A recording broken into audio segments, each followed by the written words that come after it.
ఇప్పుడే ఇటు వెళ్ళిందంటూ చిరుగాలి చెప్పింది. నిజమే, ఇంకా గాలుల్లో చెలి పరిమళముంది. ఇందాక చూశానంటూ సిరిమల్లె చెప్పింది. ఇదిగో అంటూ తనలో చెలి చిరునవ్వే చూపింది.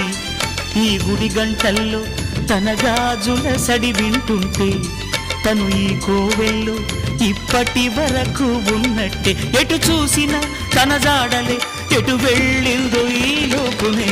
నేలనడిగా, పూలనడిగా, నీలి నింగి చుక్కలనడిగా, ప్రేమించిన చెలియేదని.